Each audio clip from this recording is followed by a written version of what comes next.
Welcome to YUUR Voice, a New Jersey public policy program of the Unitarian Universalist Legislative Ministry of New Jersey. UULMNJ is dedicated to providing a voice of justice, equality, and compassion, and to raising the ethical and moral questions related to our state's social issues and legislative issues. My name is Reverend Craig Hirschberg. I am the Executive Director of UULMNJ and your host for this program. This series of educational programs will explore important social issues facing New Jersey, including economic justice, mass incarceration, environmental sustainability, immigration, and other important issues.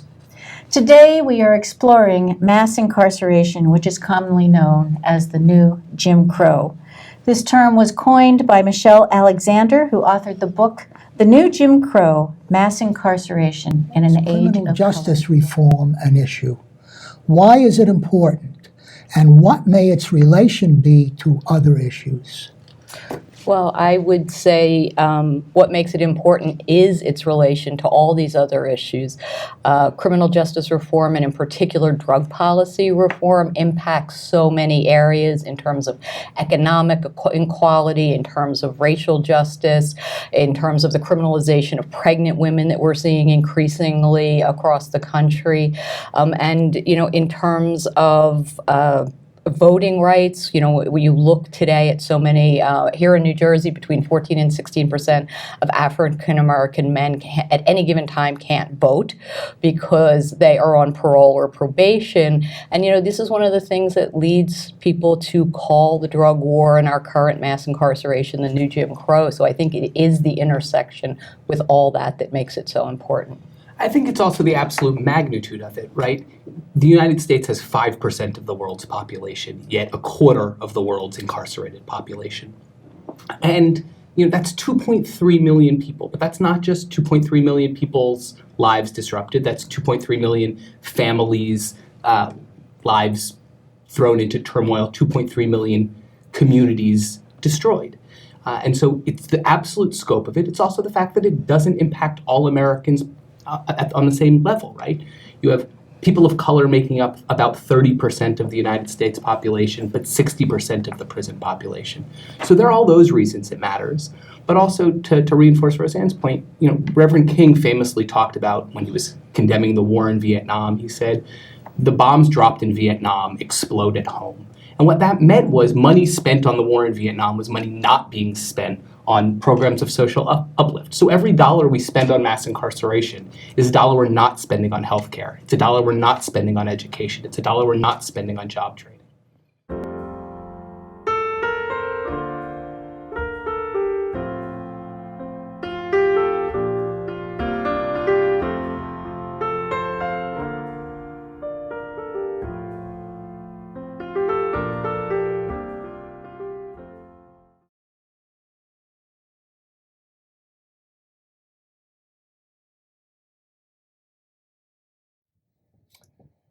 Welcome to YUUR Voice, a New Jersey public policy program brought to you by the Unitarian Universalist Legislative Ministry of New Jersey.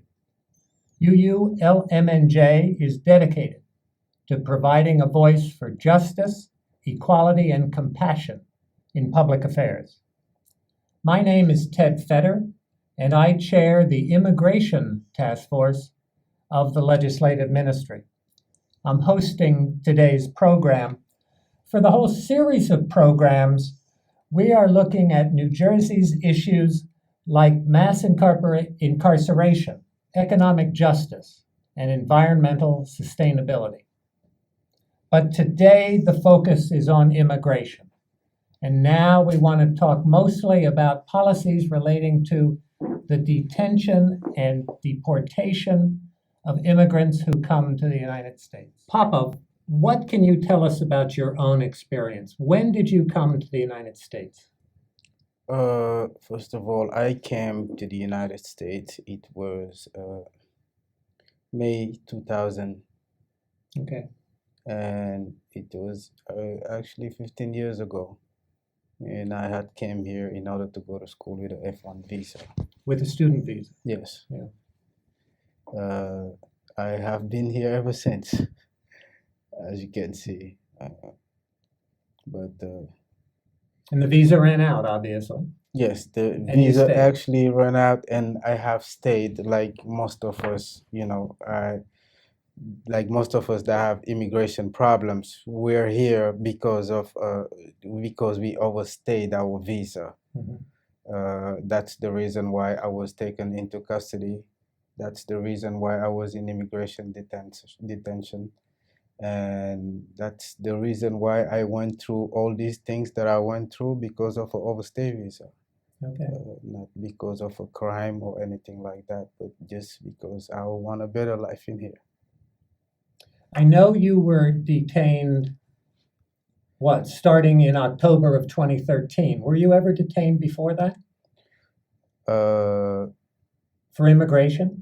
that was my first time being Okay. detained for immigration and anything else. That was my first Okay. time in jail ever. Oh, wow. Since I, never thought I would ever be in jail, but first time for everything. And that was just the first time, and it was immigration. And do you have any idea of how they came for you last October? What happened that they knocked on your door? Actually, they did not knock on my door. This was actually a sting operation they had on the street, and I was just minding my business, going to work, and I just happened to be the guy that the police came across uh, and actually convinced me to actually do something for them, something that I have no business doing whatsoever. But like I say, it was a sting operation and it could be anybody. So I was the one, and then I was just caught into that. And from there, I went to immigration and I had to stay there for about 2 years and a half. Oh, wow. Yes. You were held at the Bergen County Jail? Yes, I was held at the Bergen County Jail. Tell me about the Bergen County Jail. Uh, What was life like there? Well, life as a prisoner is never easy, but at the Bergen County Jail, as immigration detainees, it was not good, because I believe that immigration detainees, most of us are not really criminals. We're not there because of crimes that we committed. We're there just because of immigration issues, of paperwork issues. So I believe that we should not be considered as people that, as criminals. I tell a lot of people that overstaying a visa or coming into this country without proper papers is not a criminal offense. It's a civil offense. It's like Exactly. not paying a fine or something like that. Well, and in fact, if someone is coming as a refugee, that's not an offense at all Fair enough. Yeah. under the Geneva Conventions. Yeah. Exactly. But in these detention centers, you are actually you as an immigrant, you are actually considered as a criminal per se. Even when we're there for visits and stuff, we are being held in. We're behind the glass on the phone. We're not allowed to touch each other or anything like that. So I don't think that's the proper way to go about visits for immigrants, for people that are here just because they trying to get a better life and stuff like that. So and there's a lot of stuff that happened into immigration detention, whether you're not considered as the general population, so a lot of stuff been happening in there, talking about the food, talking about your religious beliefs not being respected, talking about how uh, how your rights are constantly violated in there. Well, let's talk a little bit about those things. The food? The food, I can tell you, it was not that great unless you start complaining and making noise as they do, like writing grievances and stuff like that. So, but then that's the least important thing to me. The food is the least important thing to Well, me. The most important thing was about when people's rights are violated, when people are treated not like real human beings. That's when it hurts. That's when That's what I think. That's what people need to know about. Is this mistreatment, is a lot of it just with voices and with names and things like that, or is it physical? It has its voices, its names, and it could get to being physical Okay. actually, because they do not want you to voice your opinion, and if there is anything wrong, the things that you have to do in order for the right people to get to it, if you do it, it's been repercussions.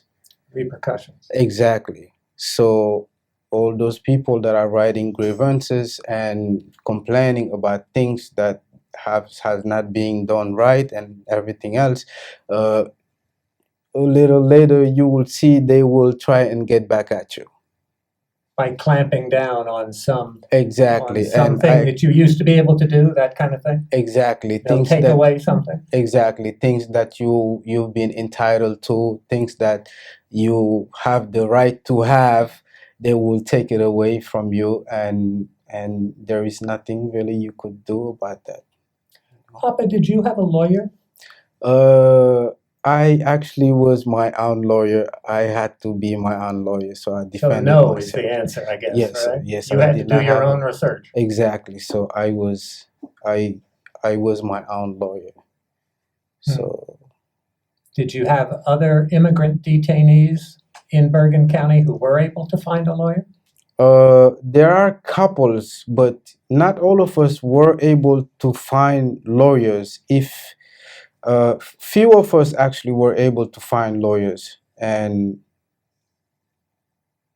you have to go either through First Friends or some other organization Or that other- would just help you. But it was not easy to find a lawyer.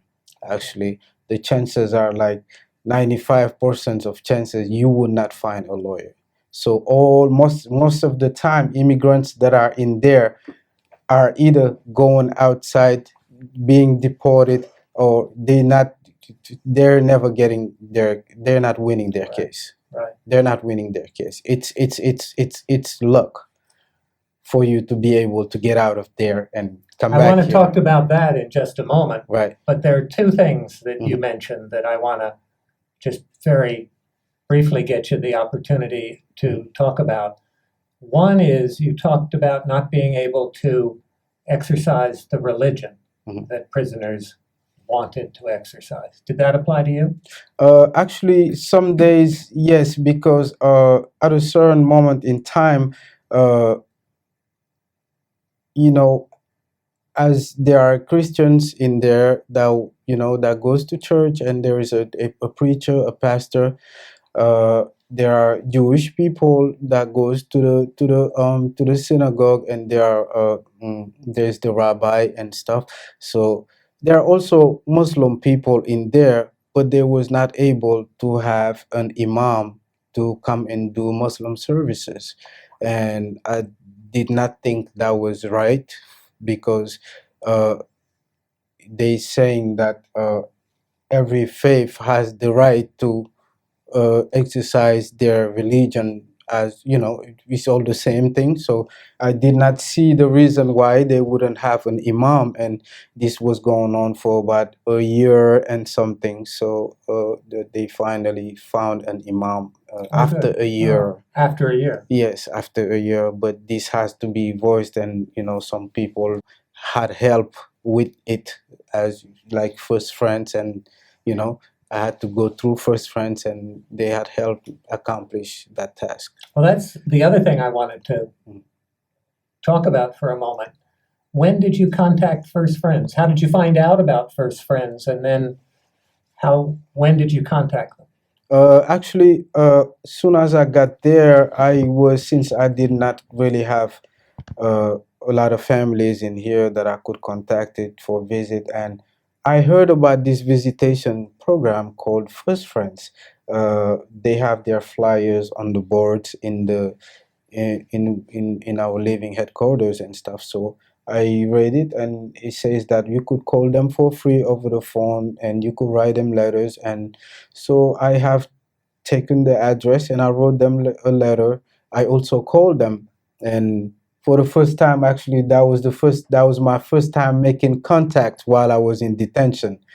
And I was just so happy that I was able to be on the phone and actually speaking to a live person, So because in detention, when you over on the phone, it means that, oh, okay, oh, you must have money in your account to speak to somebody, or there is somebody who loves you out there.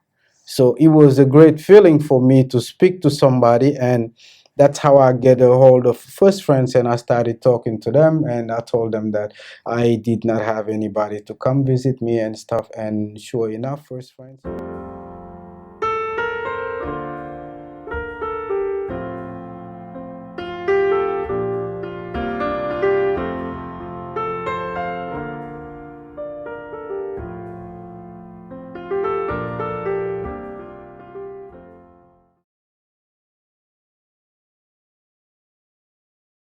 I was going to ask you, Reverend Dobson, we were talking about different stories. Well, there are different kinds of affordable housing. I wondered if you could go in a little bit about what are the distinctions and different kinds of affordable housing, and who best fits into which of those distinctions, kind of thing. Yeah, I think when you hear the term affordable housing, all type of images or ideas come up.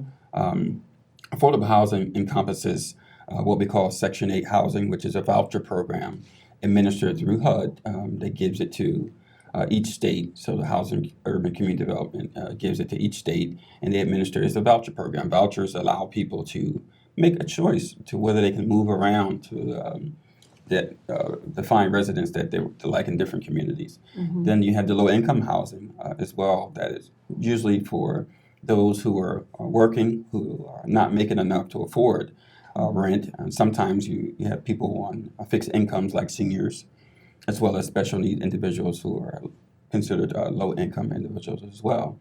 So those are the different types of housing when we talk about affordable housing.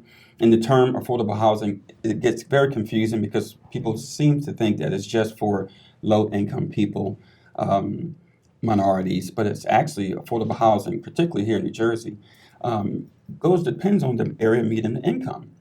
So depending on what county you are, what county you live in, teacher, firefighter, a policeman can qualify for affordable housing. Affordable housing is just a term used really that says housing that's affordable. And that's really that in a nutshell. So sometimes this is misperception about affordable housing is just for low-income folks. Well, it's actually for working class individuals. It's really designed to allow those who live in their communities, who work in the community, also to live in that community. So it could be a teacher, a firefighter, it could be a librarian, someone who wants to live in a community where there's high opportunities, good schools, safe neighborhoods, and so they're afforded the opportunity. So it's not as what some people would think. There's a perception, sometimes a negative stigma around housing that's affordable. So depending on what region you're in, you can be a working class individual making decent money, but really can't afford to stay in your community. So then, you would apply for affordable housing. That's kind of ironic, but yes, housing that's affordable for me to stay, to live and work in my community. So. Well, I think, Joyce, and you can correct me if I'm wrong, but I remember a statistic that in order to afford a moderate or a modest two-bedroom apartment in New Jersey, you need an income of $65,000, I think. I think it's close to that. Yeah. In the state, it varies again because of minimum income. But there is a group, the National Low Income Housing Coalition, that each year puts out an out-of-reach report that figures by state and then by county, what does it take in an hourly wage to comfortably afford to rent a two-bedroom apartment. And when you say comfortably afford, it's the same as the affordability, which is 30% of your income. And so many folks are what they're called housing burden because they're paying 50, 60, 70% of their income, which then sets off a whole thing for them in terms of, okay, well, now their car is broken and this and that. And I have to say, since I started at Catholic Charities, I started there in 1996, and we had so many people I thought coming into the food pantry, and I'm like, why is this happening? And to me, it's very clear that the lack of housing that people can afford and then pay for all their other expenses really drove them there. And unfortunately, those numbers have only increased. So I think that, it's really being realistic about what does it take to live in the state of New Jersey. And there's several reports that have figured that out, but it is frightening to think of the hourly wage because in New Jersey, it's almost now up to 3 times the new minimum wage. I don't think anybody has the physical capability to work 3 full-time jobs. There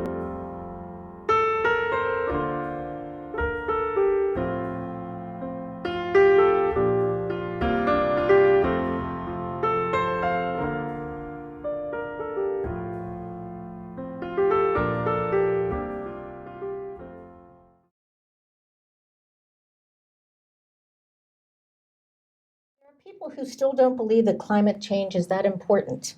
Maybe you could help us explain. And Jim, we'll start with you. From your view, what is climate change and why should we be concerned about it? Sure.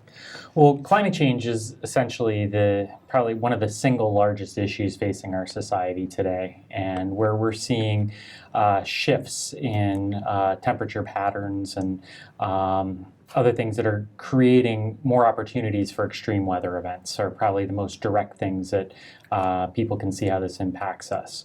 How climate change is coming about is essentially we're seeing an increase in greenhouse gases, things like methane and carbon dioxide being put in the atmosphere. Essentially traps the sun's heat, and rather than that heat reflecting off the earth and going out into space, is actually trapped and held within our atmosphere. And this research has shown that this will increase the likelihood of extreme weather events, things like forest fires.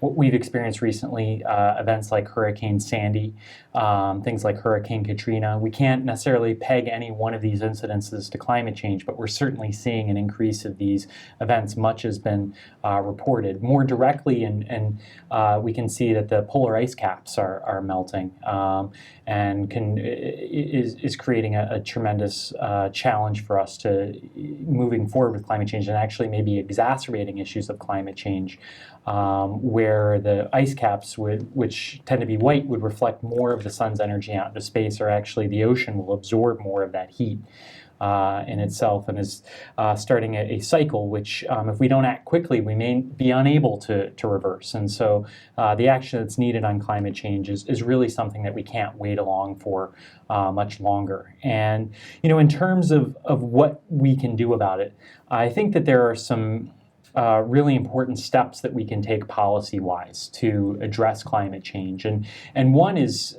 really shifting our focus and energy right now. We've been very reliant on energy sources like coal and gas, natural gas, which many people know, for energy sources. These pollutants actually will emit, when you burn coal and methane, you actually emit CO2 in the atmosphere. And methane itself, the chief component of natural gas itself, is a greenhouse gas. And so in New Jersey, we've actually seen us moving in a direction that is actually could adversely impact our climate, where we're actually transitioning coal plants into gas-fired power plants, which we've seen that these gas plants will actually have lower CO2 emissions than coal-fired power plants. But we're also seeing that the methane that would be powering these gas plants is actually leaking out of pipes and compressor stations in various places along the way, which is actually creating a greater heat warming effect, because methane actually has more heat trapping capacity than CO2 does in our environment. And so where we are now building pipelines across many of our communities, and Princeton here is one of them. It's been a victim of a plan to build a natural gas pipeline through it. There's plans to build a pipeline that would be carrying oil that has been fracked in the Dakotas through a pipeline from Albany to Linden called the Pilgrim Pipeline. These are all steps that are moving us in the wrong direction. And we need to start turning the tide and start moving away from those energy sources to actually start investing in renewable energy sources, to start taking steps to develop our solar and wind capacity and potentially explore other renewable options that we haven't seen before. We'd like to see a Manhattan-style project to addressing climate change where we actually are spending tremendous public resources on actually addressing this. And we think that putting those resources forward is probably one of the most important things we could be spending money on right now. We also think that another important step is conservation. Conservation is probably one of the steps that people can individually take themselves to reduce energy usage on their own. But we also have policies that could be implemented to actually to help people reduce their carbon footprint and actually reduce those emissions that we're putting into the environment through leaving our lights on, or the types of light bulbs we're using, or the types of transportation choices that we have in front of us. And with transportation choices, we unfortunately have folks like T. Boone Pickens are partnering with legislators to promote legislation that would increase natural gas vehicles on our roadways. This is another thing where we're not moving away from these polluting fossil fuels, but really moving away from coal and plugging ourselves into another fossil fuel source, which will continue to warm our planet and put more emissions out into our environments. And so I think that what we need right now is for policymakers to stop moving us in this direction of more use of fossil fuels and start moving us off of these fossil fuels. In a nutshell, we can actually create a more sustainable climate for ourselves and future generations.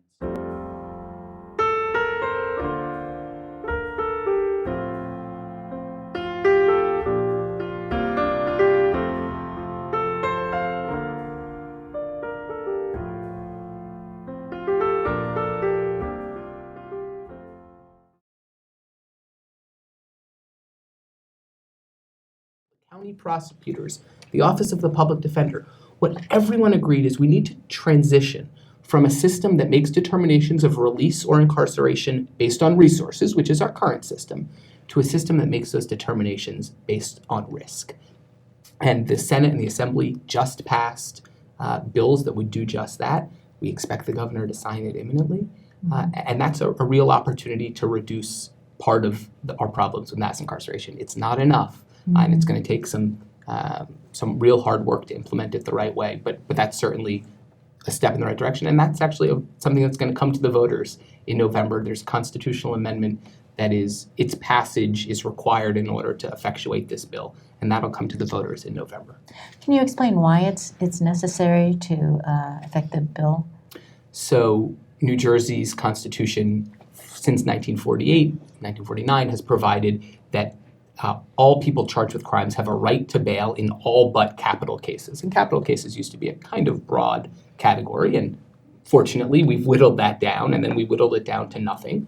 And so that meant that everyone has a constitutional right to bail. Now you would think, well, that's a great thing. Constitutional rights are good. We like those. And we like bail. Bail is a good thing also. The problem is it was a right in name only. So a judge could look at someone, a poor person, charged with a crime and say, you have a constitutional right to bail. Your bail will be set at $1 million. Now this person has no chance of making $1 million bail. I used to be a public defender, and I represented lots and lots of clients held on these super high bails who couldn't get out. I also represented lots of clients held on super low bails who simply didn't have money. So in order to effectuate this bill that will make it a risk-based system, we need judges to be authorized to hold people who are the truly most risky. And that's what requires a constitutional amendment. And this is also something when we talk about, what folks can do to help make the system better. This was a 2-year fight to get this law passed. And I know, Reverend Hirschberg, you were at the State House, and many, many community groups, faith leaders, faith communities came to tell their legislators that they wanted this to pass. They wanted the opportunity to vote on it. And, time after time, it was incredibly inspiring to see the rooms at the State House filled with people from all walks of life making their voices heard. And that's so, so important. We realize not everybody can get to the State House, but picking up the phone and calling your local assembly person or senator and telling them how you feel about a particular issue, if it's bail reform or mass incarceration, and generally saying, if any bills come before you that increase penalties, we don't need any more increased penalties. That is huge. Legislators really pay attention when their constituents reach out to them, and I think people need to make their voices heard more on these issues.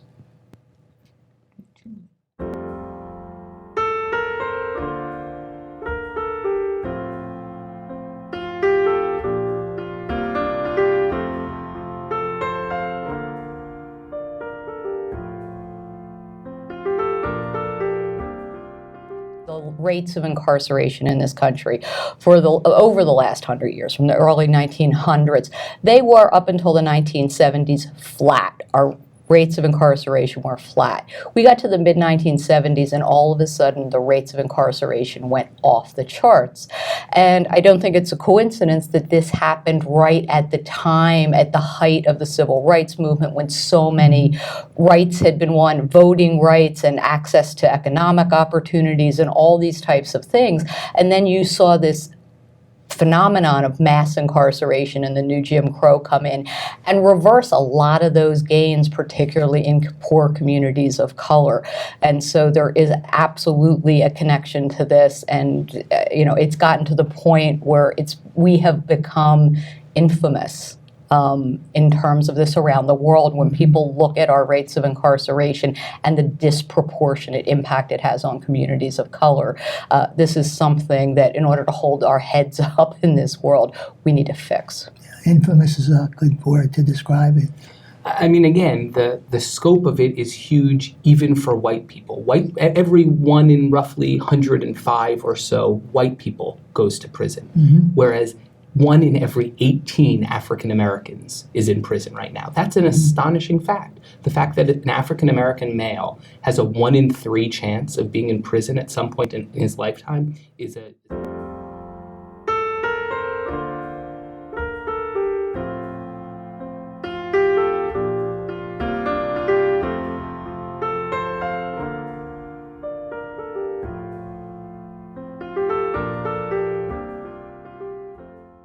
When did you contact First Friends? How did you find out about First Friends? And then when did you contact them? Actually, soon as I got there, since I did not really have a lot of families in here that I could contact it for visit, and I heard about this visitation program called First Friends.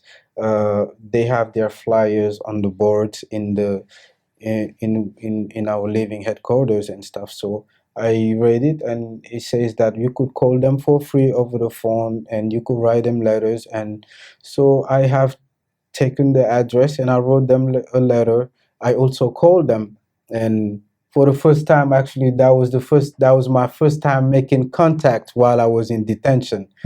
And I was just so happy that I was able to be on the phone and actually speaking to a live person, so because in detention, when you're over on the phone, it means that, you must have money in your account to speak to somebody, or there is somebody who loves you out there.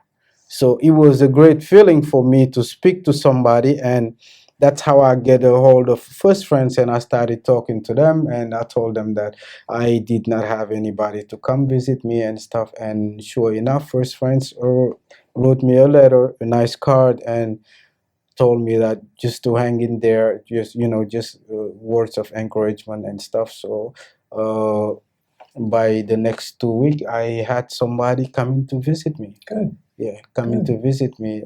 I had actually 2 visitors. I have 2 people that I can consider as family, which is Jean-Claude and Naomi. And this was through Sally Pillay, actually, and I was grateful to have 2 people coming to see me. And I was grateful also to be able to call and speak to somebody from First Friends, tell them about my problems in there, and just kind of for them to help me voice out the issues that we're meeting on a daily basis in there. Through the collective actions of concerned citizens like those who are seeing this presentation, social change can happen. And so we join us, please, in making this change possible. These programs are services of the Unitarian Universalist Legislative Ministry of New Jersey, a nonprofit, faith-based organization supported by Unitarian Universalist congregations throughout the state. For more information about this and our other advocacy programs, please go to www.uulmnj.org. Thank you.